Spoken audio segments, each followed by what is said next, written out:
The one-page notice, taped diagonally to apartment 1703, read, "Pay or vacate." "I'm not leaving," I told the silver-haired man who smelled of cold mint aftershave. "Rules are rules," he replied. 3 weeks later, I watched that same hand stamp "terminated" on my contract.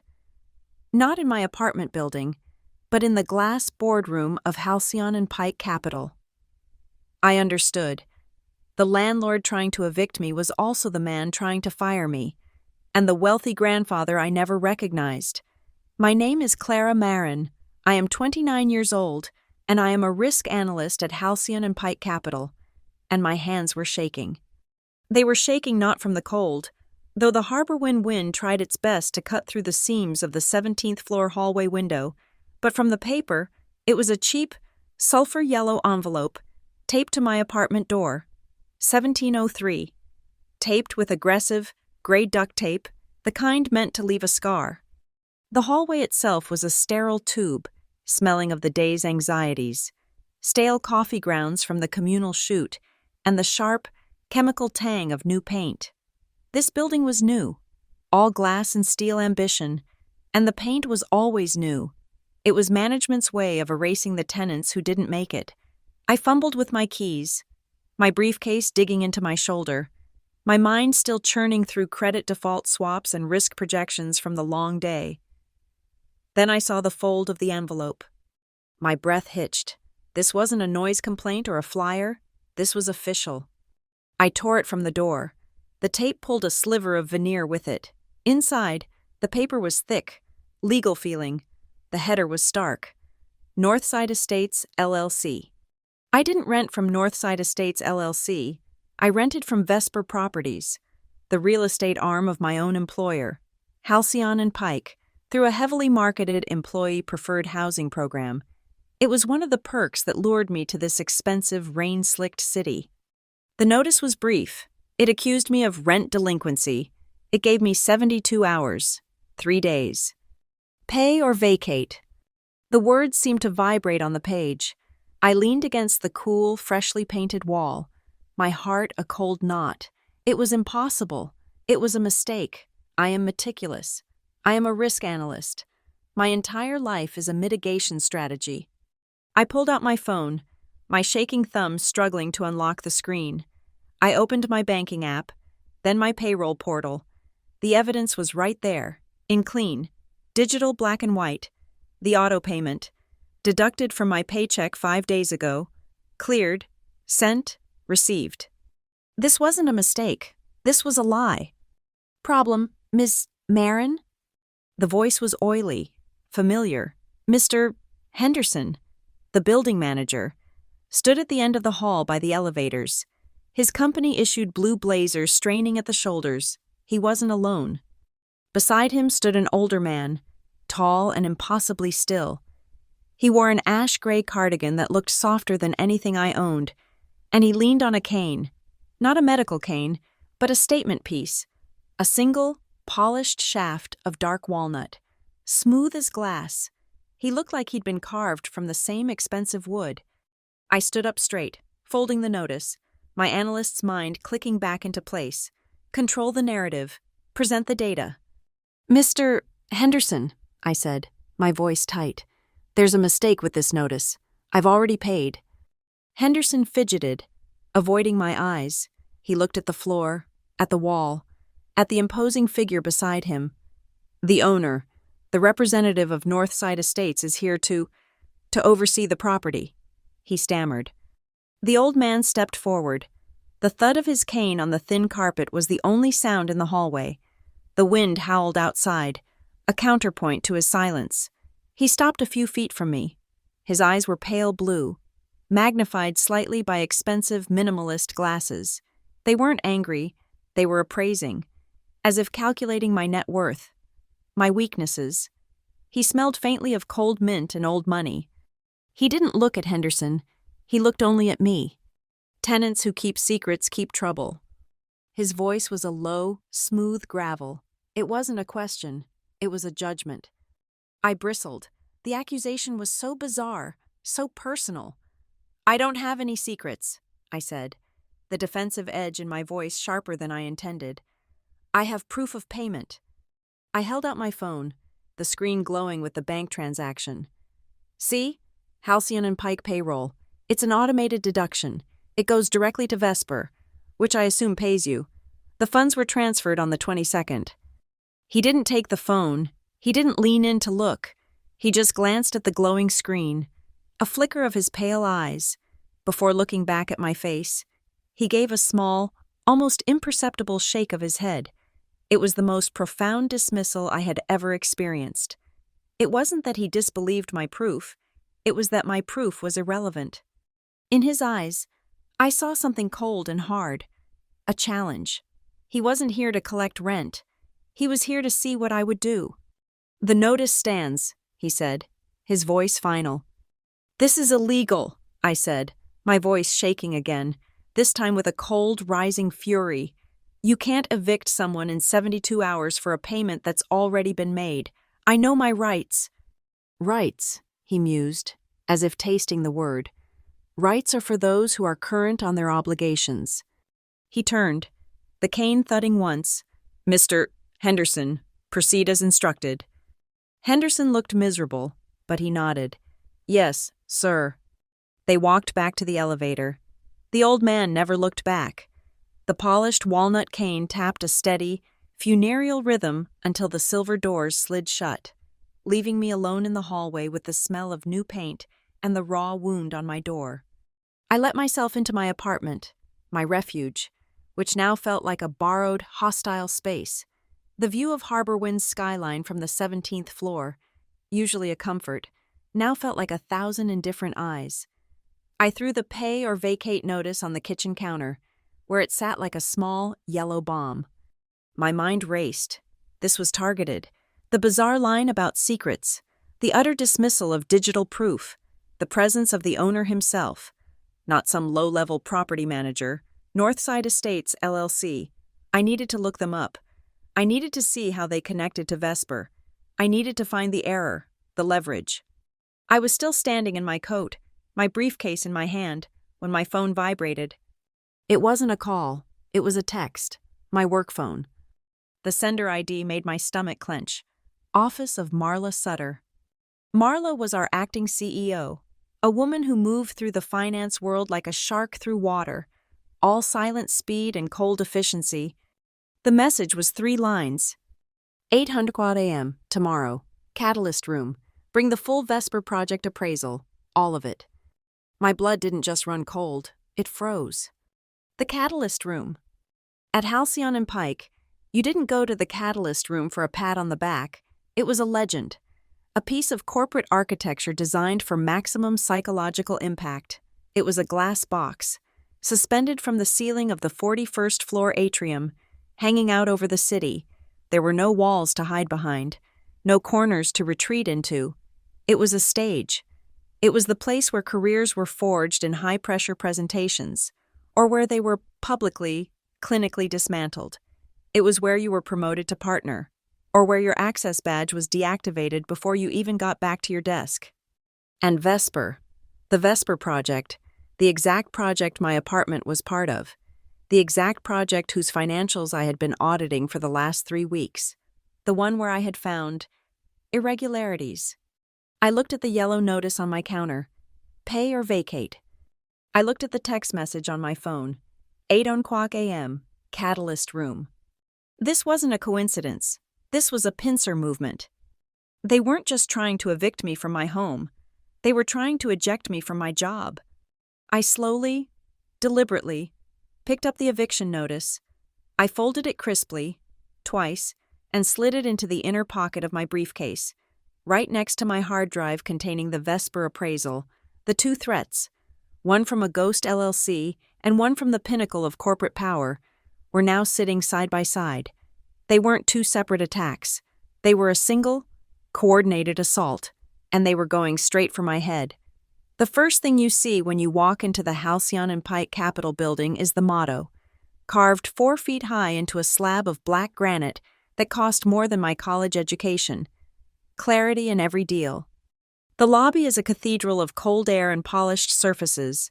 The letters are filled with brushed steel, reflecting the light in a way that's supposed to assure you. It's a promise of transparency, of honest, straightforward business. It is the most beautiful, expensive lie I have ever seen. I work on the 39th floor, in the Risk and Compliance Division. Our job is to be the priests of that religion, to find the ambiguities and purge them, or at least, that's what my job description says. The summons to the Catalyst Room came from the acting CEO. Her name is Marla Sutter. Marla is an accounting prodigy, a woman who can look at a balance sheet and see not just numbers, but narratives, weaknesses, and weapons. She has a smile that doesn't reach her eyes, a calculated warmth that feels like a steel trap lightly dusted with velvet. She is ambitious, ruthless, and universally respected. She is also my stepmother. She married my father 2 years after my mother died and promptly, efficiently, managed him, his assets, and his daughter. I was the one asset she couldn't liquidate or control. Our relationship is a long, cold war fought with polite emails and public professionalism. She never mentions our family connection at work, and neither do I. It is the first, unspoken rule. I was hired by the board, not by Marla, though she had to sign off. The board hired me precisely because I'm good at what I do. I have a talent for seeing through opaque cash flows, for tracing the ghost in the machine. I find the money that doesn't want to be found. And for the last month, Marla had directed that talent at one specific, high-profile target, the Vesper Project. On the surface, Vesper was Halcyon and Pike's philanthropic masterpiece. The firm was buying up distressed and aging residential properties across Harborwyn, giving them a sleek, minimalist facelift, and offering them at subsidized rates to employees and, eventually, the public. It was affordable luxury, a way for the company to invest in the city that housed it. It was brilliant PR. It was, in every way, the perfect company image. The website was all cool blues and testimonials from smiling young professionals. The photo shoots must have happened in the summer. They showed people on balconies with plants, laughing over glasses of white wine. They never showed the 3 a.m. server rooms on the 12th floor, windowless and hot, roaring like a deep-sea trench. They never showed the pressure, the burnouts, the quiet, frantic energy of a firm that runs on leverage and caffeine. The public saw the clarity. We who worked inside knew the complex, grinding machinery it took to maintain the illusion.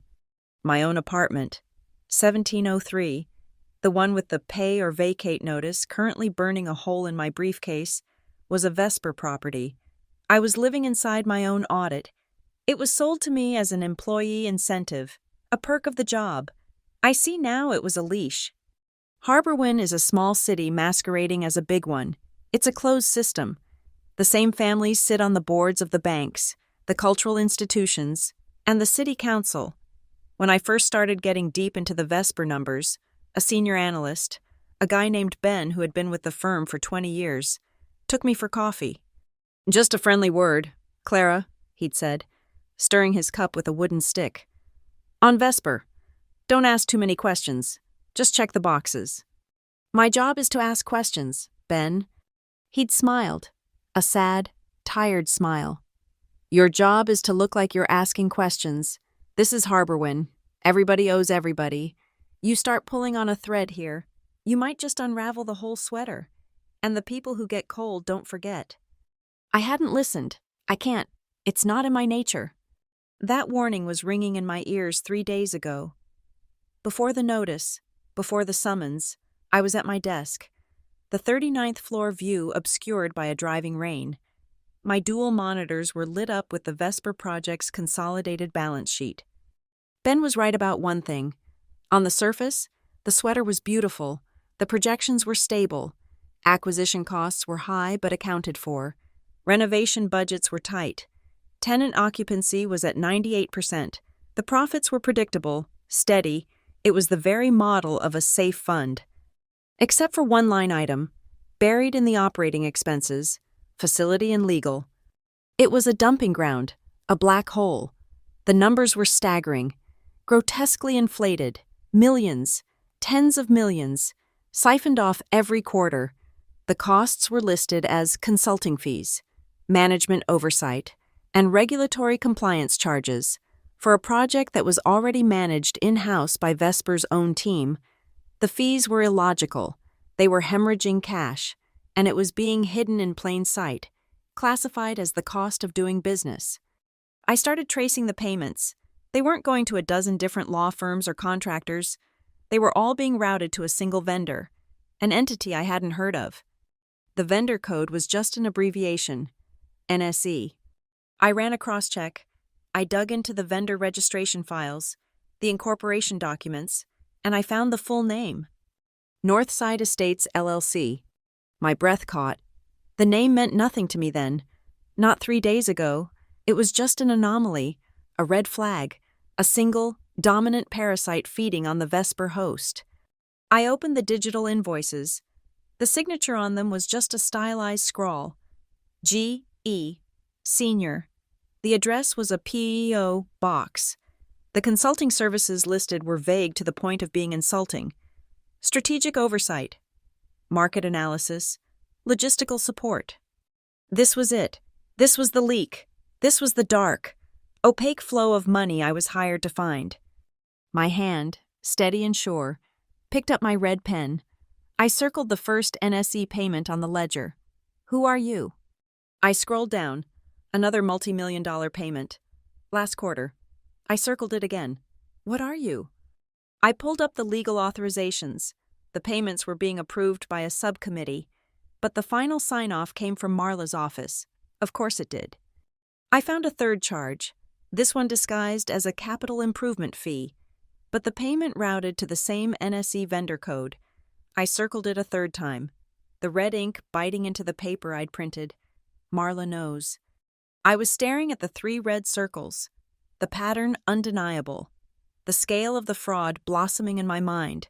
This wasn't just skimming, this was systematic gutting. This could bring down the whole Vesper fund, maybe even threaten the firm's clarity. My pen was poised over the spreadsheet, ready to draw a 4th circle, to connect them all, to write the memo that would blow this whole thing open. That's when my desk phone rang. The sound, a sharp, digital trill, sliced through the quiet focus of the 39th floor. It was an internal call. I picked it up. Clara Marin.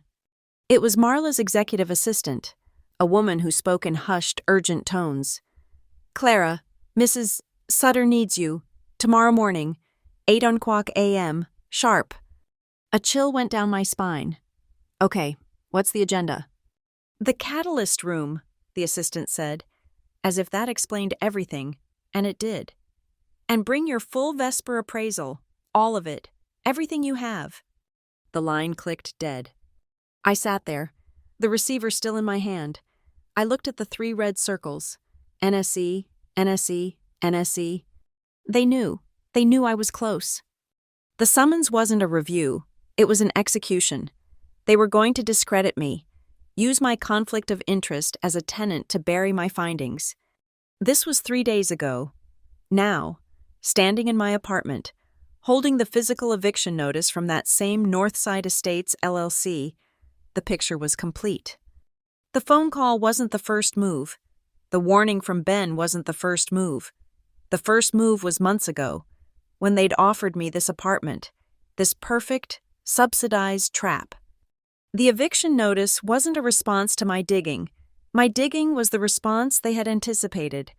This whole thing was a setup, and the 8:00 a.m. meeting in the catalyst room was the final, public act. I dropped the phone receiver back into its cradle. The click echoed in the silent office. I looked at the red-circled name. NSE. Okay, I whispered to the empty room, the rain lashing against the glass. You want to play? Let's play. The walk to the catalyst room at 7:52 a.m. is the longest walk in the building. You cross the 41st floor atrium, a vast open space of white marble and structural steel. Your footsteps are the only sound, echoing in the cavernous quiet. Everyone who sees you knows where you are going. You are either walking toward a coronation or a guillotine. The room itself is exactly as I remembered from orientation, a place you see but never enter. It hangs in the void, a triumph of engineering and psychological warfare. 3 walls are glass, overlooking a rain-shrouded harbor wind. The 4th wall is glass, facing the atrium, putting you on perfect, silent display. The air inside was chilled, sterile, smelling of ozone from the electronics and the faint, sharp scent of industrial glass cleaner. The table was a single, monstrous piece of black obsidian, polished to a mirror finish. The recessed overhead lighting reflected on its surface not as soft pools, but as long, sharp blades of fluorescent blue. They were all there, the investment committee, 6 men and women dressed in shades of gray and navy, sat perfectly spaced along the far side of the table. They were the permanent fixtures, the old money and tenured executives of Halcyon and Pike, their faces professionally blank, betraying nothing. At the head of the table, a splash of crimson against the monochrome, sat Marla Sutter. She was sipping from a delicate white teacup, her posture perfect. She looked up as I entered, and her steel-trap smile clicked into place. "Clara, thank you for being prompt," she said. Her voice was an instrument, tuned to project effortless authority. And then I saw him. I almost stopped breathing. Seated at Marla's right hand, in the position of highest honor, was the man from my hallway, the man who smelled of cold mint, the man who had dismissed my proof of payment with a shake of his head. He wore the same ash-gray cardigan. It looked impossibly soft, almost offensively casual, in this room of sharp suits. His hands were folded on the table, not far from the gleaming walnut head of his cane, which leaned against his chair. He was the landlord from Northside Estates. He was the enemy, and he was waiting for me. My training took over. I masked the shock, smoothed my features into a neutral expression of professional readiness. I felt a cold calm settle over me, the adrenaline sharpening my focus. This wasn't an execution. This was a war. I placed my laptop on the obsidian table and began connecting it to the projector. The silence was absolute. Marla's executive assistant, a nervous woman who always seemed to be holding her breath, spoke from the corner of the room. "Before we begin the Vesper review," she read from a tablet, "I'd like to introduce our external advisor, who has recently taken a more active role in the fund's oversight committee." She gestured, almost reverently, to the old man. "This is Mr. Grant Ellery, a senior investor in the fund and a foundational partner in the Vesper initiative." Grant Ellery. The name echoed in the glass box, but it meant nothing to me. The face meant everything. He looked at me. His pale blue eyes, magnified slightly by his glasses, swept over my face. There was no flicker of surprise. No, "it's you" moment. He scanned me as if I were a column of figures, and then, the faintest, almost imperceptible twitch at the corner of his mouth. It was a ghost of a smile, a gesture of familiarity that was more unnerving than any threat. He knew exactly who I was. He had been waiting for this. He inclined his head, a gesture of pure, condescending politeness, his hand remaining perfectly still on the table. "Clara, your appraisal," Marla commanded, gesturing to the 80-inch screen that dominated the far wall. I turned my back to them, facing the screen. I clicked the remote. My first slide lit up the room. It wasn't the profit and loss summary. It wasn't the glossy photos of renovated apartments. It was a line graph, a simple, brutal shark fin, climbing steeply upward against a flat line. "Good morning," I said, my voice strong, bouncing off the hard surfaces. "My audit of the Vesper project has identified a significant financial anomaly." I let the words hang in the refrigerated air. "This graph represents unvetted, single-source vendor expenditures over the last 4 quarters. These expenditures are being classified under facility and legal, but they do not correlate with any project deliverables." I clicked again. The next slide was a data table, stark and damning. "These payments are all being directed to one entity, Northside Estates, LLC. As of the 3rd quarter, fees paid to NSC have increased 41%, with no corresponding change in services rendered. More critically," I locked eyes with the committee, one by one. "There are no competitive bidding minutes on record for this contract. which is a severe violation of our own compliance protocols. A man in a gray suit shifted, uncomfortable. Another cleared his throat. Marla's expression remained unchanged, but her fingers tightened on her teacup. This, I concluded, represents an unmitigated, multi-million-dollar risk. We are hemorrhaging capital to an opaque entity whose function is undefined and whose selection process is invisible. My primary recommendation is an immediate freeze on all payments to NSE and a full, independent forensic audit. The silence that followed was heavy, charged. I had just publicly accused the Vesper Project, Marla's pet project, of being either grossly incompetent or actively fraudulent. Marla placed her teacup in its saucer with a delicate click. She smiled, a patient, weary smile. "Clara, please," she said. Her voice was laced with condescension, as if speaking to a child having a tantrum. "Let's not be dramatic." She swiveled her chair slightly, turning her body to address the committee, dismissing me. What Ms. Marin has failed to disclose, in this passionate presentation, is that she herself is a tenant in a Vesper property. It was the blow I had been waiting for. The committee members, who had been looking uneasy, now looked at me with open suspicion. Her apartment, 1703, is part of this very fund, Marla continued, her voice hardening, driving the knife in. This isn't an audit. It is, clearly, a tenant complaint being masqueraded as risk analysis. She is fatally compromised by a conflict of interest. She had done it, in one move. She'd reframed my entire audit. I wasn't an analyst. I was just a disgruntled renter using my position to settle a score. My data was now meaningless, tainted by personal motive. My heart was hammering, a trapped bird against my ribs, but my hands were steady. My voice was low. My tenancy is not a conflict, Marla. It is a data point. I turned back to the screen and clicked the remote. The spreadsheet vanished, replaced by a clean screenshot of my Halcyon and Pike employee payroll portal. A single line item was highlighted in yellow. "This is my most recent pay stub," I said, my voice cold and precise. "And this is the automated rent deduction for apartment 1703, paid directly from my salary to the Vesper Management Fund. It cleared 5 days ago." I clicked again, a new image. The bank's transaction confirmation.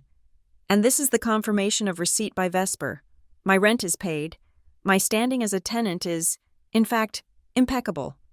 I turned, and for the first time, I looked directly at Marla, bypassing the committee. "My conflict," I said, repeating her word, "is that I am the only one in this room who is both an analyst and a customer. I am the only one who sees the numbers on the screen and the operations on the ground. And on the ground, the operation is broken." Marla's smile was gone.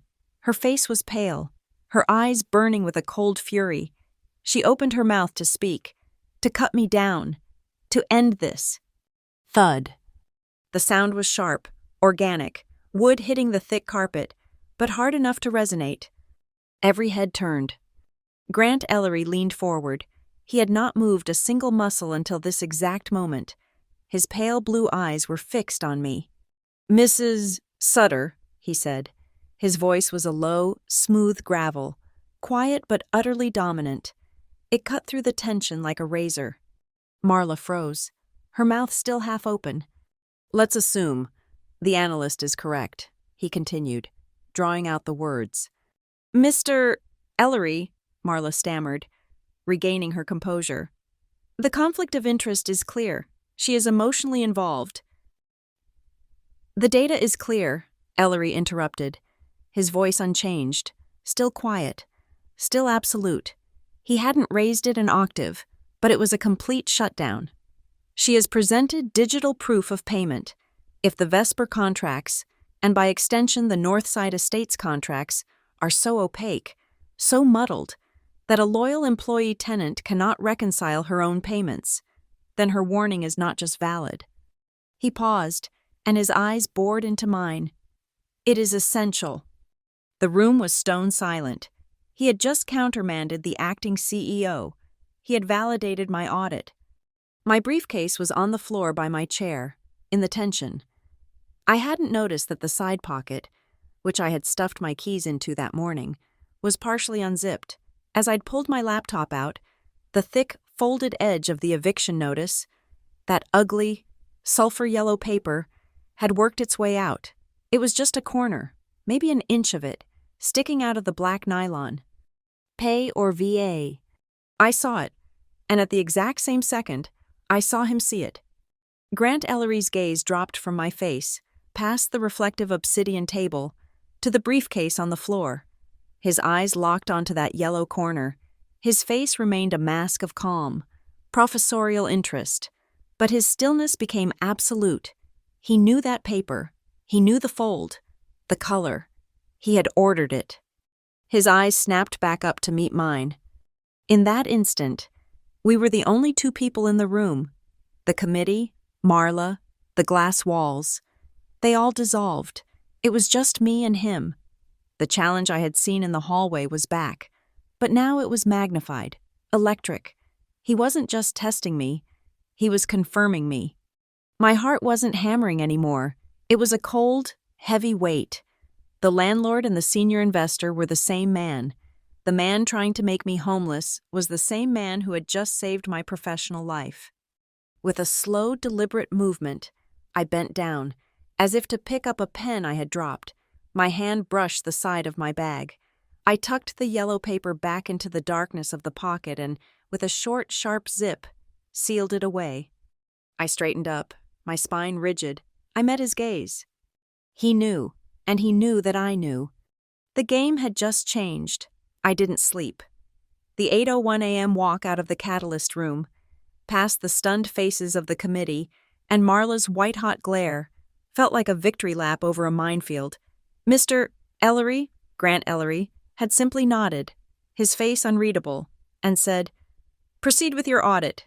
Ms. Marin, leave no stone unturned." The implication was clear. I had been given a shield, or perhaps a longer leash. I spent the day in the office, a ghost at my own desk, ignoring the whispers. Marla was locked in her office, her door shut. I didn't care. My mind was on the yellow notice in my bag, and the man with the walnut cane, the landlord and the investor, the accuser and the protector. The contradiction was the key. That night, my apartment, 1703, became my war room. The city lights of Harbor Wynn, usually a comfort, now looked like the blinking server lights of an opposing network. I didn't bother with dinner. I brewed coffee, black and bitter, and sat at my kitchen counter. My laptop glowed. My shield from Ellery meant my access to the Halcyon and Pike internal portal was ironclad, for now. I started where the Catalyst meeting left off. I opened two windows. On the left, the Vesper Project's complete cash flow, every transaction, every line item. On the right, the Northside Estates LLC vendor file, which I now had full clearance to inspect. It was a dance of data. I was cross-referencing invoice numbers from NSE against payment authorizations from Vesper. The numbers matched. To the dollar, it was clean. Too clean. Marla was an accounting prodigy. She wouldn't leave a simple mismatch. The fraud wasn't in the math. It was in the purpose. The NSE invoices were models of vagueness. Q3 Strategic Oversight Fee, $4.2 million. Regulatory Compliance Review, $1.8 million. But NSE wasn't just receiving money. As a vendor, it also had expenses. I pivoted. I stopped looking at the money coming in from Vesper and started tracing the money going out from NSE. This was a restricted part of the portal, the sub-vendor logs. But my new clearance held. My fingers flew across the keyboard. Vesper paid Northside. Northside paid, My eyes narrowed. The vast majority of the funds, nearly 80 cents of every dollar Vesper paid, was being routed to another entity, a single one. Gleam Harbor Consulting. I had never heard of it. The name sounded like something you'd find on a bottle of discount cleaning solution. It was a ghost. It had no public profile, no website, no digital footprint, but it was receiving tens of millions of dollars. This was the next layer of the shell. Vesper was the bank. Northside was the middleman. Gleam Harbor was the destination. I ran Gleam Harbor's incorporation papers. They were filed in Delaware, of course, but the listed business address was local, 1400 Industrial Way, Harborwyn. I pulled up the address on a satellite map. My stomach clenched. It wasn't an office. It wasn't a building. It was a fenced-off lot of cracked asphalt and weeds. In the center sat a single, dilapidated, corrugated steel warehouse. The roof was visibly collapsed in one corner. It was a boneyard for rusted shipping containers. This was where Marla's strategic oversight money was going, a black hole in the industrial district. This was fraud, open and shut. I could take this to the board tomorrow, but a question burned in my mind. Where did Ellery fit? Was he the mastermind?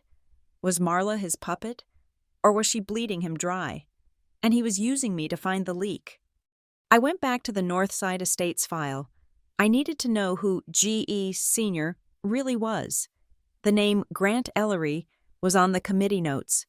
The legal representative for NSE was just initials. G.E. Sr. It was a match. It was too easy. I scrolled, digging deeper, past the payment ledgers, past the vendor registration, all the way back to the original source. I wanted the inception document, the contract that first bound Halcyon and Pike's Vesper Fund to Northside Estates, LLC. It was a scanned PDF, dated 6 years ago, 2 years before I was hired. The digital signatures were modern, but the original contract, the one from which the digital record was supposedly created, required a wet ink signature. I found it on page 14. Authorizing Representative Northside Estates, LLC. The typed name below the line read G.E. Sr. But the signature itself, the flourish of the pen. I zoomed in until the pixels blurred. My heart stopped. I wasn't just breathing, I was hyperventilating. The signature was not a modern, lazy scrawl. It was formal, sharp, classical, an elegant, angular script from a different generation, and the initial E. It was a double-looped, stylized flourish that I knew as well as my own name. I hadn't seen that signature in 10 years, not since my father's funeral. It was the signature of Elias Ellery, my grandfather, the man who had built a small real estate firm into an empire, the man who taught me to play chess when I was 6, telling me to see the whole board, Clara, not just the next move. The man who, after my father died, had a brutal, catastrophic fight with Marla. He vanished from our lives. He sold his shares, dissolved his trusts, and according to Marla, had retired to an undisclosed location in Florida and wanted no contact. He was supposed to be gone. He was, in my mind, dead. Grant Ellery, G.E., Elias Ellery, E.E. My head was spinning. Was Grant an alias? Was he a different man? A relative? No. The man in the hallway. The man in the catalyst room. The eyes. They were his eyes. The cold, appraising, pale blue eyes that saw the whole board. My hands were shaking, but not from fear. It was a cold, electric rage. This entire time.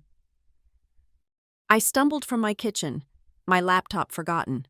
I went to the back of my hall closet, pulling down a heavy, dust-covered wooden box marked Family Old. It was the one box Marla had deemed too sentimental and worthless to bother purging when she'd sold our family home. I tore it open. Inside, the smell of old paper and cedar. I dug past my mother's college letters, my father's fishing photos, and there, at the bottom, was a small, leather-bound album. I opened it, a company picnic, dated 1999. There he was, Elias Ellery, my grandfather. He was standing next to my father, his arm on his shoulder. He was wearing a dark suit, his hair thick and silver. Not yet white, but the face was the same. The posture was the same. And in his left hand, he was holding a polished, dark walnut cane. My eyes scanned the photo, my heart hammering against my ribs. On the picnic table beside him, glinting in the sun, was his silver pocket watch. He never went anywhere without it. The lid was open. I remembered him showing it to me. On the polished inner casing, he'd had it engraved. A single, ornate, double-looped E. The landlord, the investor, the man who tried to evict me, the man who saved my job, the man who signed the fraudulent contract. He was my grandfather, and he had been standing in my hallway, testing me. The next morning, the elevator ride to the 41st floor felt different. The air in the Halcyon and Pike building was no longer just refrigerated. It was charged. The granite motto on the wall, "Clarity in every deal," seemed to scream at me, a colossal marble joke. I stepped into the executive elevator, and he was there. He was alone, standing in the back, as if he'd been waiting. He wore a different suit, dark navy, but the walnut cane was the same. The scent of cold mint filled the small steel box. The doors slid shut, sealing us in. The elevator began its smooth, silent ascent. He didn't look at me. He just stared at the glowing numbers above the door. A set of keys on a heavy brass ring hung from a clip on his belt. As the elevator gained speed, they swung, just slightly, tapping against the hard, polished wood of the cane. Clink, clink. It was the only sound. I looked down. The main fob on the ring was a thick, worn piece of brass, stamped with 2 initials. E. My voice was quiet, steady. I kept my eyes on the door. "Did you ever live in Riverbend?" I asked. Riverbend, the name of the estate he'd had. The one with the oak trees and the library where he taught me chess. The one Marla sold, claiming the taxes were too high. The clinking stopped. He had steadied the keys with his hand. He turned his head. Slowly, the movement was measured, deliberate. His pale blue eyes, no longer magnified by glasses, locked onto my profile. He was appraising me, seeing my move, calculating his response. "Riverbend," he mused. His voice was the same low gravel, but it was softer now, almost nostalgic. "And the old City Exchange, and the warehouses by the fog line." He paused. The elevator hummed. 38, 39. "Anywhere there is fog," he said, "and anywhere there is debt, I have passed through." He smiled. It wasn't the cold, challenging smile from the hallway. It was something else, a flicker of recognition, admission. It was the smile from the photograph, the smile of ownership. He knew that I knew. Ding. The elevator doors opened onto the 41st floor atrium. They opened directly opposite the massive granite slab, carved with the company motto. The spotlight hit the first word, filling our view. Clarity. "After you." "Clara," my grandfather said. I stepped out of the elevator. The game had changed. The paper trail hadn't just led me to a simple corporate fraud. It had led me home.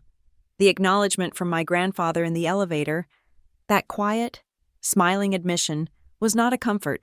It was a starting pistol. He hadn't saved me in the catalyst room. He had qualified me.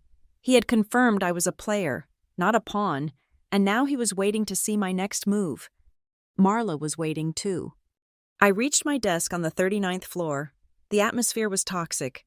The open-plan office, usually a low hum of commerce, was dead silent.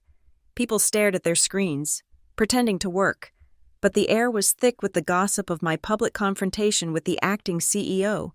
I ignored them, sat down, and woke my computer. The first email was already there. It had been sent at 8:07 a.m., the exact moment I had stepped into the elevator with Elias. From Sutter, Marla, Office of the CEO, CC, HR Compliance, Legal Internal, Vesper Project Board. Subject, Formal Notice of Suspension, C. Marin. It was a masterpiece of corporate assassination. Effective immediately, Clara Marin, Risk and Compliance, is placed on paid administrative leave pending a full internal review. This action follows this morning's presentation, which revealed a severe and undisclosed conflict of interest pertaining to her tenancy in a Vesper-managed property, Aptant 1703, Northside Estates. It went on, dripping with legal jargon that all meant one thing. She's a disgruntled tenant, not a credible analyst. Her data is tainted. Do not listen to her. My access to the shared drives was already flickering, icons graying out on my desktop. I was being digitally amputated from the firm. At the exact same moment, my personal phone buzzed on the desk.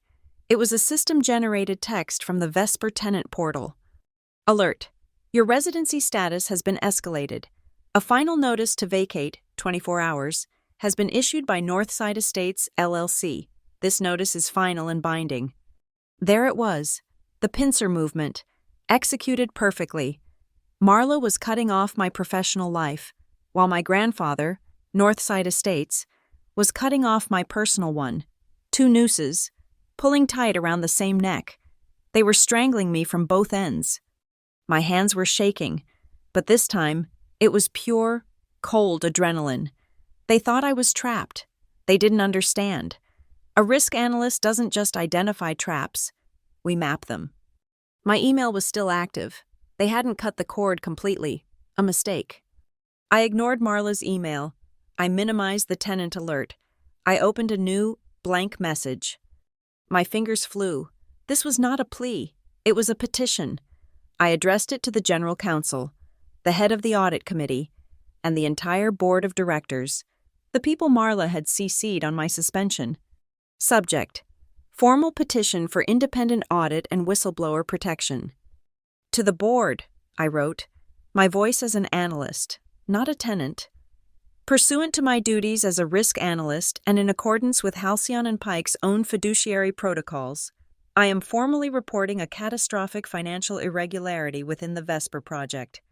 I was invoking their own rules. I wasn't complaining. I was protecting the firm. I have uncovered a multi-million-dollar payment scheme funneled from Vesper through a shell vendor, Northside Estates, LLC, to a ghost corporation, Gleam Harbor Consulting, which is registered to a derelict warehouse. I attached my first evidence packet, the map, the incorporation papers, the payment logs. My conflict of interest as a tenant is, in fact, the material data point that uncovered this fraud. The attempt to suspend me, and the simultaneous, coordinated attempt by Northside Estates, LLC to evict me, are clear acts of retaliation intended to silence a whistleblower. I demand an immediate third-party independent audit of both Vesper and Northside. I am formally requesting protection under the firm's whistleblower policy, effective immediately. I hit send. The office was still silent. No one spoke to me. I was radioactive. 2 minutes later, a private message popped up on my internal chat client. It was from Arthur Vance, one of the in-house lawyers, a decent man, a man who just wanted to get his paycheck and go home. A.V. Clara, what are you doing? A.V. This isn't a game. You are poking the hive, the real one. A.V. Take the paid leave. Let it go. You're going to get stung. Badly. I typed back one word. See? Too late. I turned off the chat client. I started compiling my second evidence package, the one that was worse, the one that connected G.E. Sr. to the Ellery name. My desk phone rang. It was Marla's assistant. Her voice was no longer hushed. It was cold. Ms. Sutter will see you now. Her office. I'm on suspension, I said. Her office. Now, Clara, bring your access badge and company phone. The walk was different this time. Not the atrium. This was the carpeted, silent corridor to the 41st floor corner offices. The air here was older, heavier, smelling of polished wood and old money arrogance. I entered without knocking. Marla was standing by her floor-to-ceiling window, looking down at the city. She looked magnificent, a corporate empress in a blood-red suit. She didn't turn around. You have, she said, her voice calm, caused a remarkable amount of trouble in a very short amount of time. I was just doing my job, I said. No, she said, turning. Her face was not angry. It was, impossibly, amused. She was smiling, a genuine, cold smile of victory. You were doing his job, Grant Ellery, a sentimental old fool who loves games. He put you up to this, didn't he? Using his own granddaughter as a little spy? Pathetic. She gestured to her desk. Your petition, very dramatic. Whistleblower. It's adorable. She picked up a single sheet of paper from her desk. This is your employment contract. Clara, the one you signed 12 months ago. The extended review contract. You negotiated a higher starting salary in exchange for a 1-year probationary period, a period that, as of today, is not yet complete. My blood ran cold. I had forgotten. It was true. I'd negotiated for money, not security. Marla's smile widened. A whistleblower, under our policy, must be a permanent vested employee. You, my dear, are still a probationary consultant. We have the right, she tapped the paper, to terminate your contract at any time, for any reason, or for no reason at all. She let the words hang. This was her checkmate. My audit didn't matter. The fraud didn't matter. My whistleblower claim was invalid. My eviction was proceeding. I was, in one clean stroke, fired, discredited, and homeless. So, she said, leaning back in her high-backed leather chair, give me your badge. I didn't move. I didn't flinch. I just looked at her. I saw the triumph in her eyes. I let her have it. I let her feel the win. You're right, Marla, I said, my voice quiet. That contract is a problem. My petition to Halcyon and Pike's board is probably meaningless. Her smile faltered. This wasn't the reaction she wanted. The petition I sent to the board, that was just protocol. I said. I pulled my personal phone from my pocket. It was just the first move, to show I followed the rules. What are you talking about? The people who really care about this fraud aren't the board members you control. Marla, the people who care are the ones who actually own the money you're stealing. I opened my sent mail folder. You've been funneling money from Vesper, but Vesper was funded by Halcyon and Pike. And where did Halcyon and Pike get its foundational capital? Marla? The seed money that started this entire firm 30 years ago? Her face was changing. The color was draining. The amusement was gone. The Ellery Trust, I whispered. My grandfather's real money. The family fund you thought was dissolved. The one that still holds a controlling, silent partner stake in this entire company. The one Elias Ellery never, ever let you touch. I turned the phone screen toward her. She saw the "to" address. It wasn't the corporate board. It was the private legal counsel for the Ellery Family Trust. I sent them a different package. Marla, a more complete one. What? What was the subject line? She whispered, her voice suddenly small. I read it to her. Vesper bleeds tenants and shareholders alike. It was a code. It was the signal my grandfather had been waiting for. It wasn't just a report of fraud. It was a call to arms. From one Ellery to another. It was me, confirming I had seen the whole board. Bzzz. It wasn't my phone. It was the intercom on her massive desk, the one that connected to the emergency boardroom. Marla's eyes were locked on it, wide with a new, beautiful terror. Her assistant's voice, shaking, came over the speaker. Marla, the trust has just been invoked. The board is being summoned. An emergency oversight meeting, right now. Marla couldn't speak. She just stared at the box. Who called it? She managed to say. There was a pause. The coordinator is Mr. Grant Ellery, sir. He's invoking. Article 13, Threat to Air Security. I stood up. I slid my access badge and company phone across the polished desk, a gesture of finality. It seems, Marla, I said, that your authority to terminate my contract has just been suspended. I turned and walked out of her office, leaving her alone with the buzzing intercom and the consequences of poking the hive.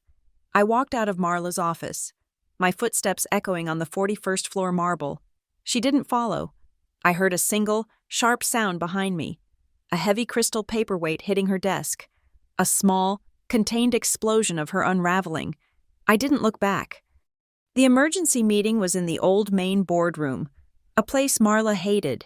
It wasn't glass and steel. It was a tomb of dark mahogany, smelling of old leather and furniture polish. The portraits of the firm's founders, including a younger, darker-haired Elias Ellery, stared down from the walls. The full board was there, summoned from their lunches and golf games. They looked confused, angry, and impatient. Marla swept in last, her face a mask of pale, controlled fury. She took her seat at the head of the table. I was seated at the far opposite end, my laptop open, connected to the room's main projector. And at the center of the table, in the chairman's seat that had sat empty for a decade, sat Grant Ellery. He was, for the moment, simply watching.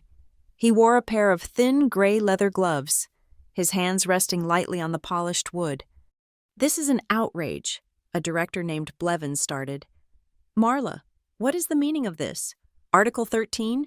That's a myth." "It is not a myth," Elias Ellery said. His voice was the quiet, gravelly tone of Grant. "And who are you?" Blevins shot back. "An external advisor has no right to summon this board." Marla's eyes were fixed on Elias. "I agree. This meeting is illegitimate. This man is conspiring with a disgruntled probationary employee to seize control of the firm." Elias looked at her. He didn't speak. He simply, slowly, began to work at the button on his left glove. He pulled it off, finger by finger. The room was silent, watching this strange, intimate act. He tossed the gray glove onto the table. He started on the right. As he pulled it free, his hand was revealed, and on the knuckle of his right index finger, I saw it. It was a perfect pale crescent, a sliver of moon against his skin. My breath caught. It was not a thought. It was a memory. Physical and sharp. I was 8 years old. At Riverbend, I had fallen on the old wooden dock. A massive, jagged splinter of cedar lodged deep in my palm. I was crying, terrified.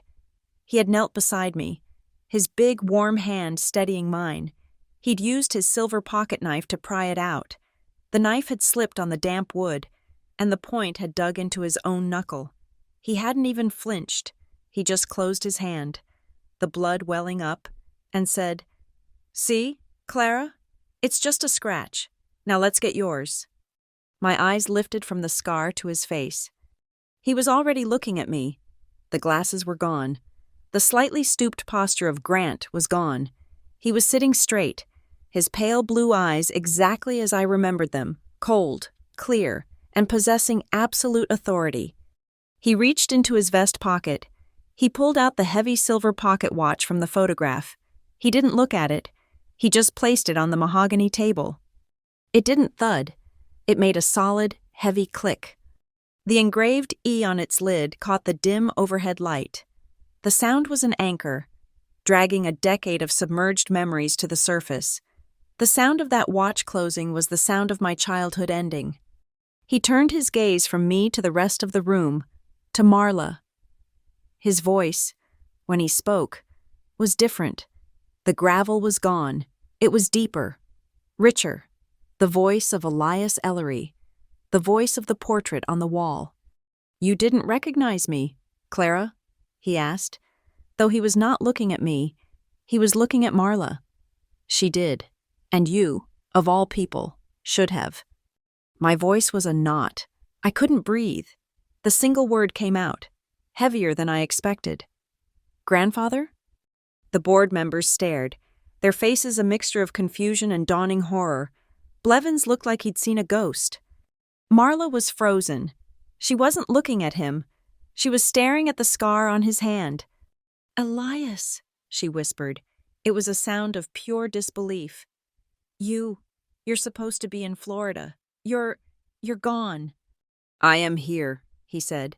The old wood in his voice vibrated with a cold, ancient anger. He turned his full, undivided attention to her. The game was over. "I am here, Marla, in my own boardroom, at my own table." He leaned forward, his scarred hand flat on the wood. "And you are a thief." "No!" she shrieked, the mask of control shattering. "It's not true. I've run this firm. I've built it." "You have gutted it," he retorted, his voice slicing through hers. "You have been systematically draining my assets. You used my company, Vesper, and my old holding company, Northside, as your personal piggy bank. You have no proof, Marla shot back, regaining a fraction of her composure. She was cornered, and she was coming out fighting. This is a family coup. He's senile, and she's a failed analyst he's manipulated. This is slander. There is no proof. The proof, I said, my voice cutting through the echo, is on the screen. Every head turned to me. Marla's face went white. I clicked the remote. The lights in the room dimmed further, and the wall behind Marla lit up. It was my final slide, the one I had built in my apartment at 3 a.m., the one I hadn't shown in the catalyst room. It was the complete, end-to-end paper trail. Marla is correct about one thing, I said, my voice steady, addressing the board. The payments from Vesper to Northside Estates were all legally documented. What she has failed to account for is where the money went next. The chart was a simple, brutal flowchart. A box labeled Vesper Project on the left, an arrow showing $41.7 million moving to a box labeled Northside Estates, LLC. As we know, Northside is the vendor, owned by the Ellery Trust, but its payments weren't going to the trust. As of 6 years ago, right after my father's funeral, when Marla assumed control of the Vesper Initiative, the payments were rerouted. A new arrow, from Northside Estates to Gleam Harbor Consulting, my derelict warehouse. This, I said, is the shell, the money laundry, but a shell is just a box. The money has to come out. Marla was shaking her head, whispering, No, no, no. Gleam Harbor, I continued, paid out $38.2 million in consulting fees over 6 years, all to a single, offshore account. I clicked again. The final box appeared, glowing red. A numbered account in the Cayman Islands, registered to a man named Alistair Finch. Blevins, the director, looked confused. Who the hell is Alistair Finch? I looked at Marla. Why don't you tell him? Marla? Is he your financial advisor? Or is he just the man who co-signed the deed on your penthouse? A woman on the board gasped. This wasn't a corporate fraud. Gentlemen, I said, my voice like ice. This was simple, personal embezzlement. She was robbing the company. She was robbing him. I pointed to my grandfather. Marla slammed her hands on the table. You little bitch! You have no right! Thud. The sound of the walnut cane hitting the mahogany floor was like a gunshot. The entire room flinched. Elias Ellery rose to his feet. He was tall, taller than I remembered, a towering, righteous figure in the dim light. I have every right, he boomed, his voice filling the room. And you have none left. He placed his scarred hand on the table. According to Article 13 of the Ellery Family Trust, he recited, the words like a death sentence. Upon the discovery of active malicious fraud that directly threatens the financial or personal safety of a designated heir, all proxy authorities held by non-family members are voided. Full executive control of all Ellery assets, including the majority stake in this firm, is immediately and irrevocably recalled. He looked down the long table at Marla. You are finished. The room was stone silent. You could hear the air conditioning, the distant sound of traffic 40 floors below. The board members looked at him, then at Marla, then at the glowing red box on the screen. And I stood there, my heart hammering. A phrase echoed in my mind. Threatens the personal safety of a designated heir. My suspension, the final notice on my door, the 72-hour clock. It wasn't a test. It wasn't a game. It was a threat. Marla had used the very company she was robbing to try and evict me, to silence me, to destroy me. She had, in her greed, triggered the one clause, the one trap my grandfather had set for her. He had been waiting for her to go after his blood. I looked at the pay or vacate notice I had shoved into my pocket that morning. It was still there. I was the heir. And this was the blood test. Marla's face was a ruin. The blood had drained from it, leaving a waxy, pale mask. She looked at my grandfather, at the board, at the glowing red box on the screen bearing her lover's name, and she saw the trap, fully sprung. "This is insane," she whispered, her voice cracking. "A fantasy. You can't just invoke a 10-year-old clause." "I can," Elias said, his voice a low rumble. "And I have Article 13 is explicit, a direct threat, financial or personal, against the designated heir." "Threat?" Marla tried to laugh, a dry, hiccuping sound. "I didn't threaten her. I suspended her. She was a compromised employee. And the apartment? The apartment was a simple legal matter. A tenant in default." This was my cue. The final move. "Was it Marla?" I asked, my voice cutting through her panic. "Was it a simple legal matter?" I didn't reach for my laptop. I reached into my coat pocket and pulled out my personal phone. "You're right about the personal threat, grandfather," I said. "You designed the clause to protect the heir. You just never imagined the threat would be your own acting CEO, using your own company as the weapon." I tapped the screen. The room was so quiet. The click of the play icon was audible. I set the phone on the polished mahogany table. An audio file began to play. The voice was reedy, nervous, instantly recognizable. It was Mr. Henderson, the building manager. "I'm telling you, Ms. Marin, my hands are tied. I just do what I'm told." My recorded voice. "Who told you? Mr. Henderson? Who told you to serve a 72-hour notice for a payment you knew I'd made?" "Look, I can't say the name. It came from on high, from corporate. They said," a pause, the sound of him swallowing. "They said to expedite 1703 by any means necessary. They said you were conflicting with the Vesper project, and you needed to be gone, from the building, from the system. The order came directly from Sutter's office." I hit stop. The recording echoed in the tomb-like room. The board members stared, horrified. This wasn't just white-collar fraud anymore. This was a naked, personal attack. This was witness intimidation. This was the proof of the threat. Marla lunged forward, her hand outstretched as if to grab the phone. That's entrapment. It's edited. It's a lie." "It's a compliance measure, Marla," I said, using her own words against her. "Just a standard procedure." "What compliance?" my grandfather's voice boomed. "Requires you to throw my granddaughter out of her home? What compliance requires you to break the very heir you were sworn to protect, to cover the money you were stealing?" He didn't need to say any more. The last piece of the lock had clicked into place. A thin, gray-suited man at the end of the table, a man who had not spoken a word until now, stood up. He was the trust's legal counsel.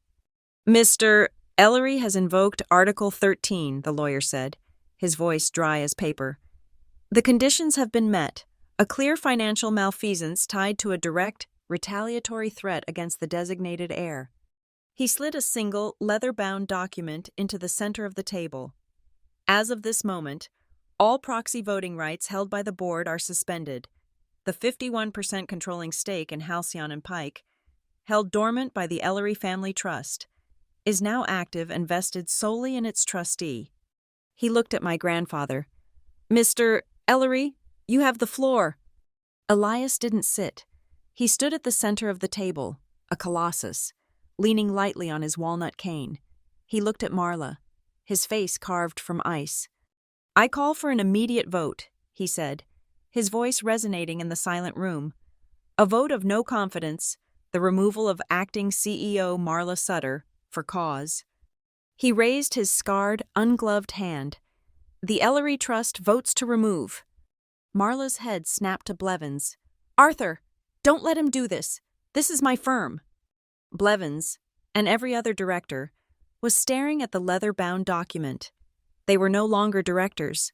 They were spectators. But two of them, the two independent directors who weren't part of Marla's inner circle, saw the new vector of power.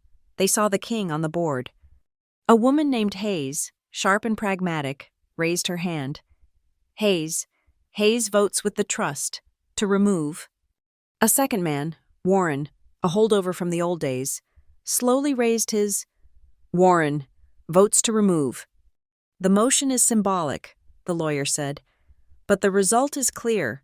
The majority is absolute.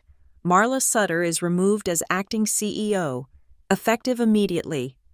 It took less than 45 seconds. Her entire empire, the one she had built on my father's grave, evaporated. No, she whispered. She looked at me, her eyes wide with a pure, distilled hatred. This was you. No, Marla, I said. This was you. I turned back to the projector. My adrenaline was singing. A high, clear note. I wasn't finished. This wasn't just about her. It was about the tenants. It was about 1703. Now that the immediate threat to the firm is contained, I said, we address the collateral damage. I clicked the remote. The red flowchart of her embezzlement vanished. A new slide appeared. It was a simple list. Project Vesper. Tenant restitution audit. Below it was a list of building addresses. The first one was mine. The ones that followed were the other Vesper properties I had cross-referenced. The ones where facility fees had mysteriously tripled in the last year. Mr. Finch's Cayman account was only half the problem, I said, my voice strong, addressing the stunned board. The other half is that Marla funded her fraud by illegally inflating rents and fees on Vesper's tenants. She wasn't just stealing from the trust. She was stealing from the very people this project was meant to help. I looked at Blevins. You have hundreds of tenants, employees of this firm among them, who are one NSE fee away from their own eviction notice. I advanced to my final slide. My recommendations are not negotiable. They are the first act of this trust, effective immediately. I laid out the new order. 1. A full and immediate refund of all fraudulent NSE overcharges, with interest, to every tenant in these buildings, beginning with apartment 1703. All pending evictions related to these fees are voided. 2. The immediate and permanent termination of all contracts between Halcyon and Pike, the Vesper Project, and Northside Estates, LLC. The Vesper properties will be brought under new, transparent, in-house management. And 3.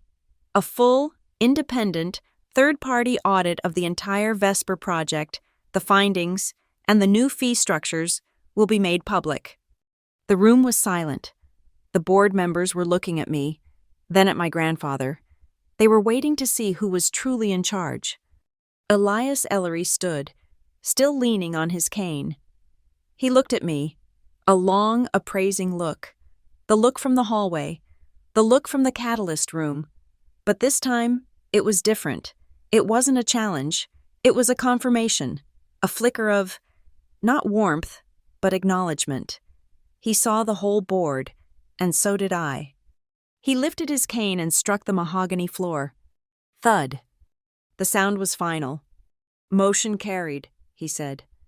I looked across the table. Marla was no longer looking at me.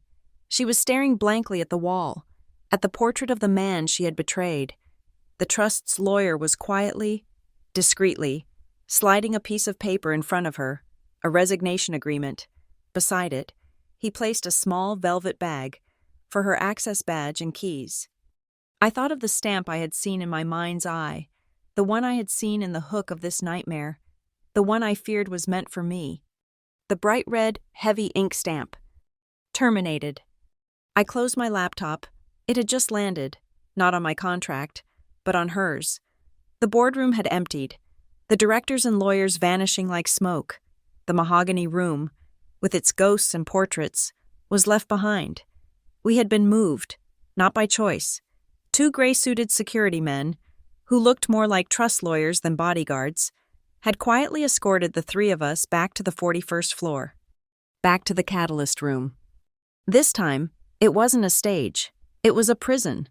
The heavy glass door slid shut with a pneumatic hiss and a soft, final click of a magnetic lock. The control panel outside went dark. We were alone, the 3 of us, the son's widow, the granddaughter, and the ghost. Outside, the storm had broken. The rain was no longer a mist. It was a furious assault. It hammered the glass walls, a frantic, percussive drumming. as if the city itself was trying to break in. The sound was deafening, isolating us in our suspended sterile box. The lights of Harborwin were a watercolor blur far below.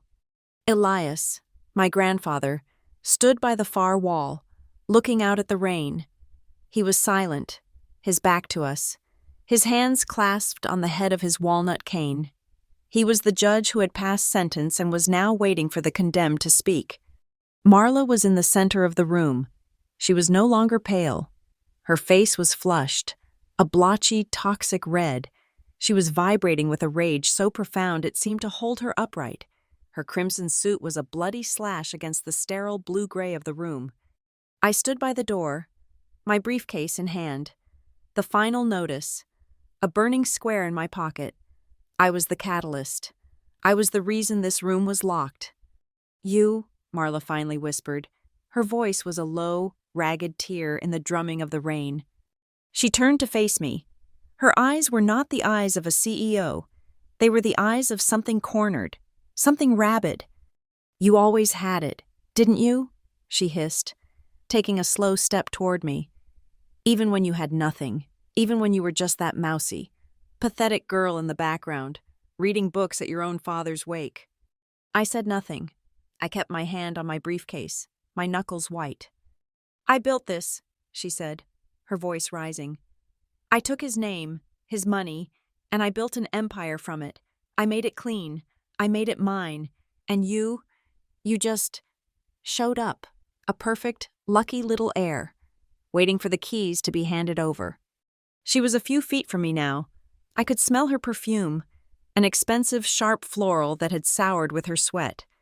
"You have everything," she spat, "because you were born lucky, because you have his blood." The silence stretched, broken only by the 1,000 drumming needles of the rain on the glass. "No, Marla," I said. My voice was low, and I was surprised at how steady it was. The adrenaline had burned away, leaving something cold and hard. "You're wrong." She stopped, thrown by the simple denial. "I don't have this because I'm lucky," I said, meeting her burning gaze. "I don't have this because of my blood." I took a step toward her, away from the door, into the center of the glass cage. "I have this because I stayed." Her face contorted in confusion. "Stayed? You ran. You went to college.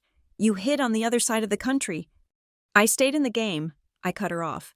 "I stayed when you tried to evict me. I stayed when you suspended me. I stayed at my desk and I followed the paper. You married my father, and you sold my home, and you erased my grandfather, and you tried to erase me. You shed everything. Marla, you ran from the family you married into. I stayed, and I found you." The truth of it hit her. This wasn't about blood. This was about work. This was about endurance. I had out-analyzed her. I had outmaneuvered her. And she snapped. It wasn't a thought. It was a primal, physical reaction. Her face dissolved from rage into pure, animalistic fury. She lunged at me. Her hands clawed, a sound tearing from her throat. She never made it. She moved 2 feet. Her sleeve, the cuff of her crimson suit, brushed the air where he had been. But he was no longer at the window. Elias was between us. He hadn't seemed to move. He was just there. He hadn't raised his voice. He hadn't touched her. He had simply moved his cane from his side to the floor in front of him. Thud. One, dry, absolute sound of polished walnut on the room's steel-plated floor. It was the sound of a gavel, the sound of a door slamming shut. Marla froze, her fingers inches from his chest. She was panting, her lunge broken. He didn't look at her. He didn't even breathe hard. He simply blocked her path. He had seen the move before she even made it. The rain hammered the glass. The 3 of us stood, a frozen tableau of a family war.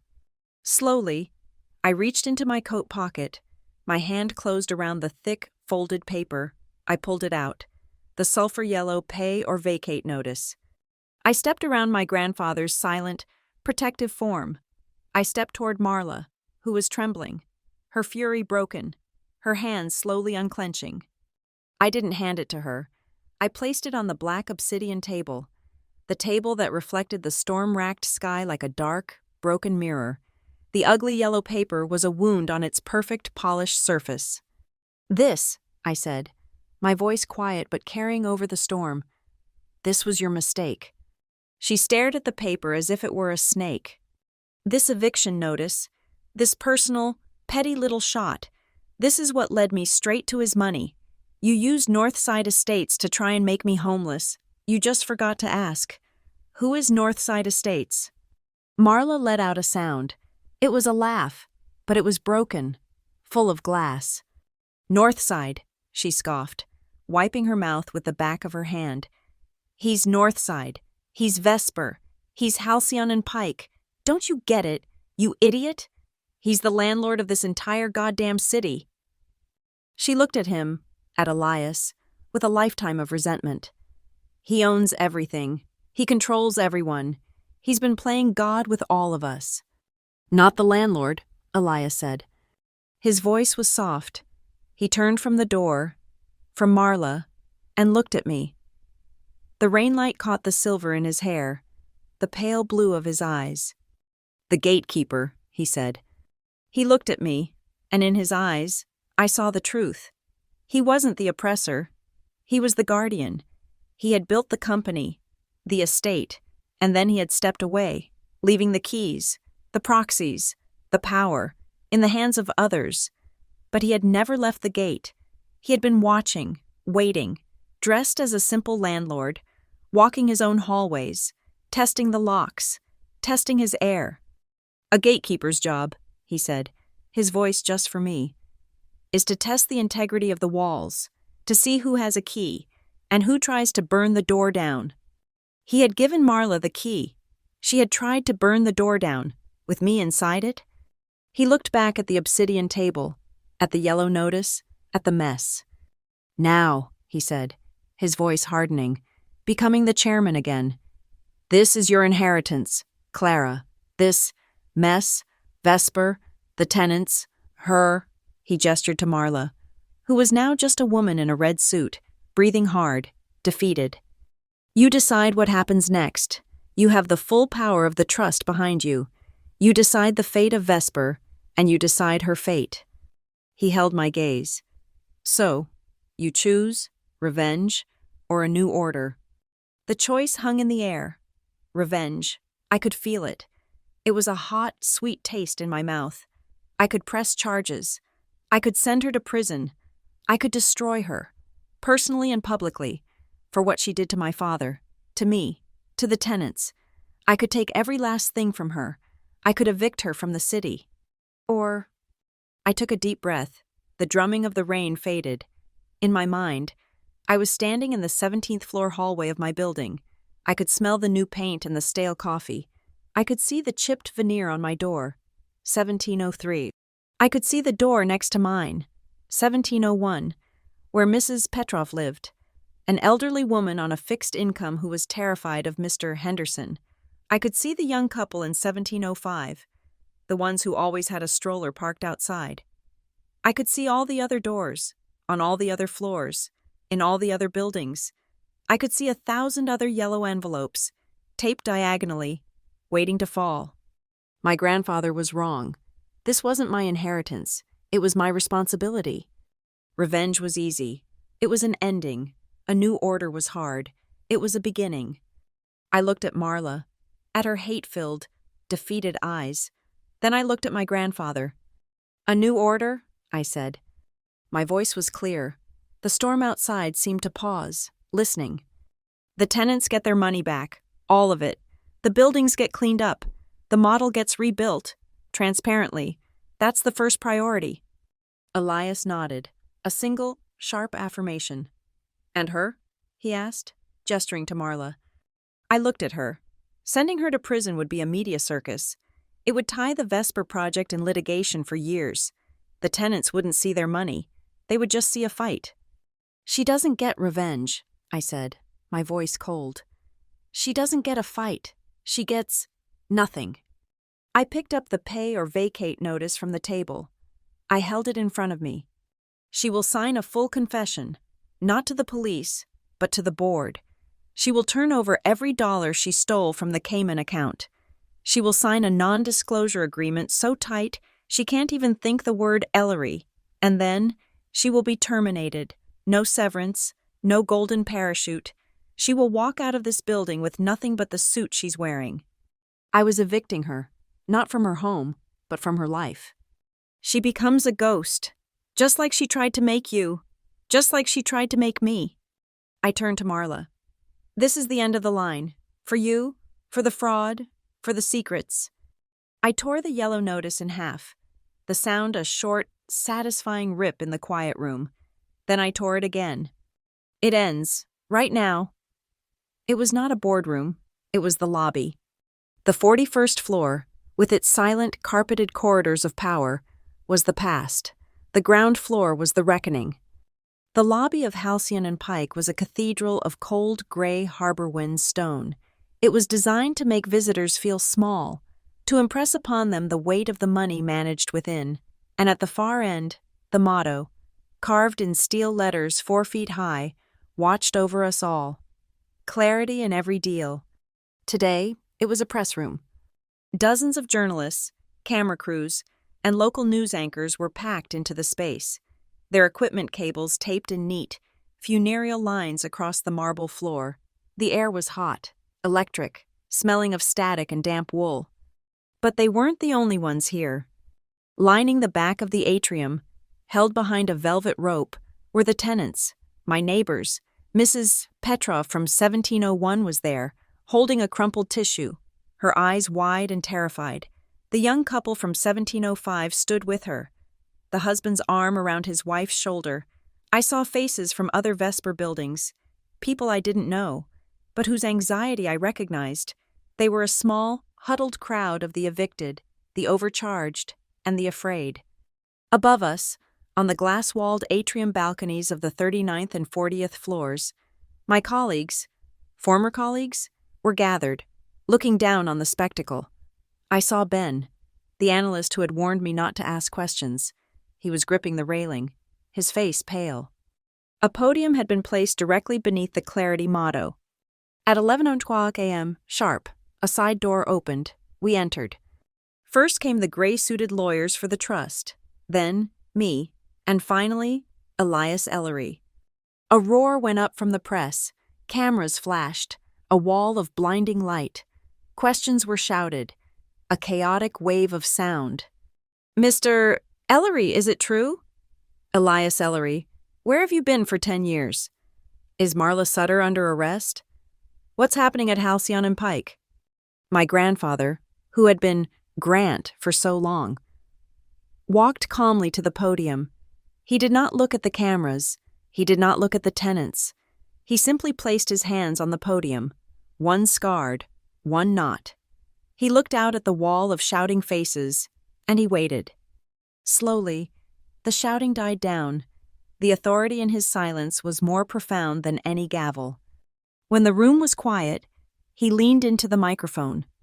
My name is Elias Ellery, he said, his voice the deep, rich tone of the boardroom, a voice that carried, filling the marble hall. I am the founder of this firm, and I am its majority shareholder. 10 years ago, I stepped back from public life. Today, I return. He paused, letting the weight of the statement settle. I returned, he continued, to find my house in disorder. My trust was broken, my firm was compromised, and my family was threatened. The cameras flashed again, a silent, frantic explosion. The actions of the former acting CEO, Marla Sutter, are a matter of public record. The fraud she perpetrated against this company and against the tenants of its Vesper properties is a stain on our name. He looked at the motto above his head. Today, we begin the work of earning that name back. The Ellery Trust has assumed full control of Halcyon and Pike. A new order is in effect. He turned, his pale blue eyes finding me. He gestured for me to join him at the podium. I stepped forward. The wall of light hit me. I felt, rather than saw, the hundreds of eyes on me. My heart was a cold, steady drum. To oversee this transition, Elias said, his voice booming with pride. I am appointing a new head of operations, with full executive authority, effective immediately. This is not a consultant. This is not a committee. This is a single, accountable leader. He placed his hand on my shoulder. This is Clara Marin, my granddaughter, and she is the new head of risk and recovery for the VLOG term recovery period of 180 days. I stepped up to the microphone as he stepped back. The questions, the shouting, began anew. Ms. Marin, what qualifies you for this role? Are you just a puppet for your grandfather? I held up my hand. I waited. I did not smile. I did not flinch. I was an analyst. I was here to present the data. Good morning, I said. My voice was clear, amplified by the system. It was my voice from the catalyst room, cold, precise, and absolute. I will not be taking questions until I have made my statement. Please hold all inquiries. The room, surprisingly, fell quiet. My authority, I said, comes from a single, simple source. I was the analyst who uncovered the fraud. I was the tenant they tried to evict. I have seen both the balance sheet and the yellow envelope, and now I am here to fix what is broken.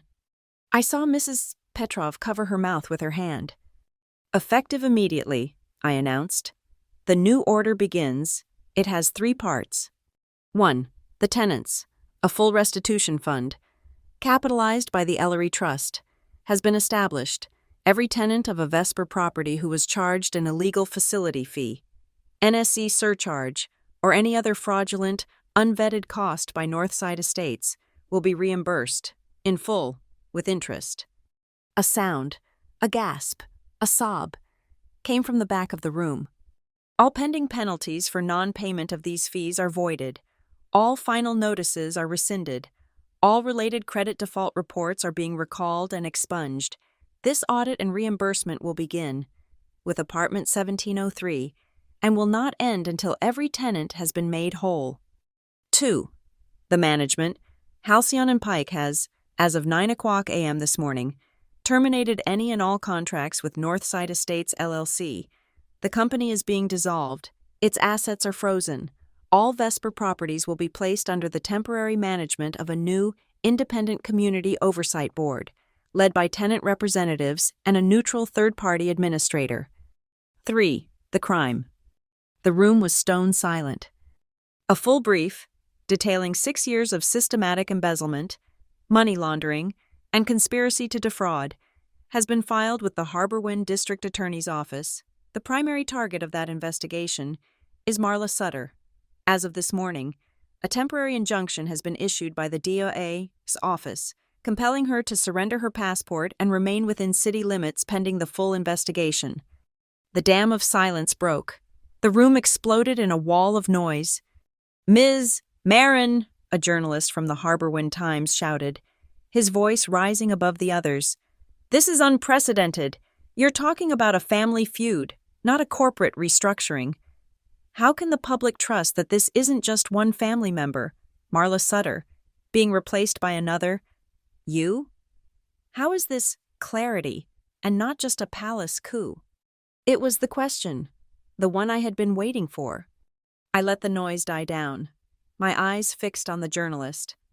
You are correct, I said, my voice cutting through the noise. This is a family matter. I turned and looked at the motto behind me. The Ellery family founded this firm on a promise of clarity. That promise was broken by a member of the family, and today, that promise is being restored by a member of the family. I turned back to the journalist, my eyes like ice. My name, my blood, is not a shield from an audit. It is the reason for the audit. My grandfather built these walls. I am the gatekeeper who found the rot inside them. Family does not get a pass. Family is held to the highest standard. The journalist, stunned, just nodded. A sound started. It was small at first, not from the press, from the back. It was clapping. The couple from 1705, then Mrs. Petrov, her face wet with tears, then other tenants.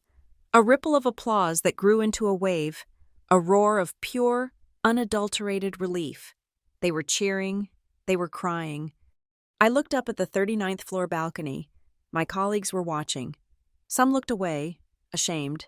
Others looked relieved. I saw Ben. He wasn't clapping. He was just looking at me. His face a mixture of awe and fear. He met my gaze, and he nodded, a single, sharp nod of profound, weary respect. I looked for my grandfather. He was no longer on the stage. He had stepped back, into the shadows near the granite wall, almost invisible. He was standing, his hands folded on his walnut cane, simply watching me. He was not interfering. He was not prompting. He was observing. His face was a mask of professorial calm. But I saw, for the first time, a flicker in his pale blue eyes. It was not just pride, it was peace. The gate was secure. The reporters were shouting again, "When will the money be paid? Will Marla Sutter go to jail? What is the future of VA?" I held up my hand, one last time. "There will be a website, a hotline, a claims process. You will be contacted," I said, speaking not to the press, but to the tenants. "This will be my only public statement." I looked directly into the center camera, the one with the red light, the one that was live. I was speaking to everyone in a Vesper building, everyone with that sick feeling in their stomach. The work of rebuilding this company and the trust of this city will be long. It begins today, and it begins with this promise. I leaned into the microphone. "No more yellow envelopes."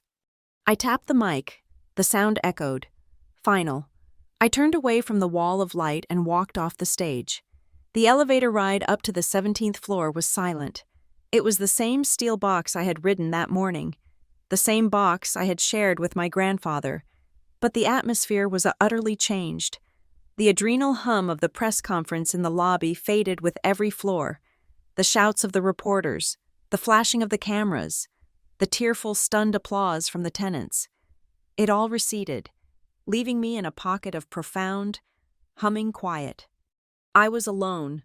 I was no longer an analyst. I was, for the next 180 days, the head of risk and recovery. The title felt heavy, like a suit of armor I hadn't yet learned to wear. I looked at my reflection in the polished steel doors. I looked tired, but I was no longer afraid.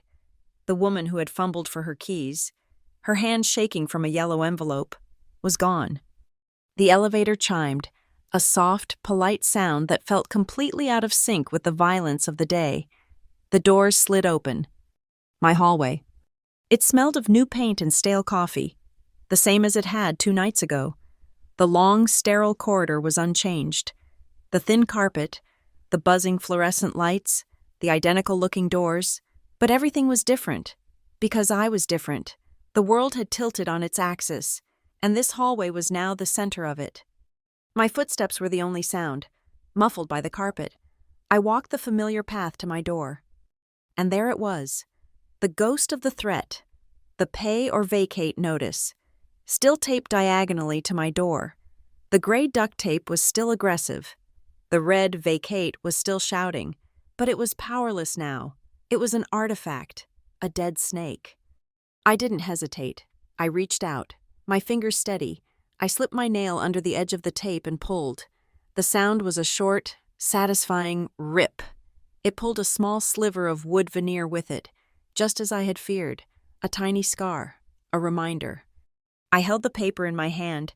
It was just a cheap piece of yellow paper. It had almost destroyed my life. It had also, in the strangest way, saved it. It was the blood test I didn't know I was taking. I folded it once, crisply, then again, making it a thick, harmless square. I would not throw it away. I would keep it. As I turned to unlock my door, I heard a small sound, a lock clicking. The door to 1701, Mrs.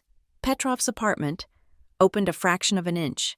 A sliver of a face, pale and wrinkled, peered out. Her eye was wide, still full of the fear I had seen in the lobby. "Miss Clara," she whispered. Her voice was a dry rustle. Is it true? What they said? On the television? I stopped, my key halfway to the lock. I turned to her. I gave her a small, tired smile. Yes, Mrs. Petrov, it's true. The fees? The extra money? I reached into my briefcase. It was the first thing I had my grandfather's lawyers prepare. A stack of cashier's checks, drawn from the newly capitalized restitution fund. The top one was addressed to her. This, I said, holding out the long blue envelope, is the refund for the last 12 months of illegal overcharges. With interest, the new management will be in touch tomorrow about the revised and correct rental rates. Her hand, veined and trembling, reached through the crack in the door. She didn't take the envelope. She just touched my fingers. Her hand was ice cold. You are a good girl, Clara, she whispered, her eye filling with tears. Your father, he would be so proud. I felt my own throat tighten. I pushed the envelope gently into her hand. You're safe now, Mrs. Petrov. Mr. Henderson is gone. Northside is gone. You're safe. She nodded, speechless, clutching the envelope as if it were a holy relic. She pulled it inside, and the door clicked shut. The chain rattled back into place. One down, hundreds to go. I put my key in the lock, and at that exact moment, my phone vibrated in my pocket. The one Marla had tried to take from me, the one that was still, for now, connected to the Halcyon and Pike internal network. I pulled it out, a single company-wide memo. From Office of the Ellery Trust. Subject, Leadership Transition. The memo was brief, cold, and utterly final. It announced the dissolution of Marla Sutter's executive authority, the installation of Elias Ellery as interim chairman, and my own appointment. The last line was a sterile corporate execution. As of 11:30 a.m. today, Marla Sutter is terminated, for cause, from all positions at Halcyon and Pike Capital and its subsidiaries. She no longer represents this firm in any capacity. Terminated. The same word from my nightmare. The stamp had finally fallen. Ding. The sound of the elevator bell echoed down the empty hall. I turned. The silver doors slid open. He stood there. He was alone. He was no longer the imposing Grant from the hallway, nor the regal Elias from the boardroom. He looked like my grandfather, an old man in a dark navy suit, his hair white, his face etched with the lines of a long and difficult life. He was just a man, holding a familiar, polished walnut cane. He stepped out of the elevator. His footsteps, like mine, were muffled by the carpet. He walked toward me, not with the authority of a landlord, but with the slow, measured pace of age. He stopped a few feet from me, in the exact spot where he had first challenged me. He didn't say, "I'm sorry." He didn't say, "I knew you could do it." He didn't say, "Welcome to the family." He didn't need to. Our fight was in the boardroom. This was the piece. He just looked at me, his pale blue eyes clear. The test complete. He had seen the whole board, and I had seen my move. He reached into his vest pocket, the one he had reached into in the boardroom. He pulled out the heavy silver pocket watch. It was attached to a thick silver chain. He held it out to me. It rested in his scarred, open palm. "This," he said, his voice the low, quiet gravel I now knew so well, "was my father's, and it was his father's." I looked at it. The engraved E was smooth, worn from a century of use. "It keeps time," he said. He placed it in my open, ungloved hand. It was heavy. It was warm from his body. "See that you do the same." He closed my fingers around it. "Keep time, Clara. Don't let it keep you." I understood. Don't be a prisoner of the past, of Marla's fraud, of my father's death. Don't be a slave to the future, to the pressure of the next 180 days, to the weight of the Ellery name. Just keep time. Do the work, day by day. Move forward. I nodded, my throat too tight to speak. I slid the heavy watch into the pocket of my coat. It settled against my hip, a heavy, solid, constant presence. I looked down the long hallway, the doors, 1701, 1705, 1707. They were no longer a row of anonymous, identical boxes. They were a line of responsibilities. They were my new balance sheet. Elias Ellery looked at me, then at my door. He saw the small, fresh scar in the veneer where the notice had been. He nodded. Once, a sharp, final affirmation. The gate was secure. He turned, his cane tapping a soft, steady rhythm, and walked back to the elevator. He didn't look back. The doors opened. He stepped inside, and he was gone. I was alone again. I turned my key in the lock. The door to 1703 swung open, revealing the dark, quiet space that was, once again, my home, my refuge. I stepped inside. The door closed, the latch clicking into place with a sound as soft and final as the last page of a book. Thank you so much for listening to this story. I'd love to know where in the world you're tuning in from, so please drop a comment below and let's connect. Share your thoughts on Clara's journey, and if you enjoyed it, please subscribe, like this video, and hit that hype button so this story can be heard by many more.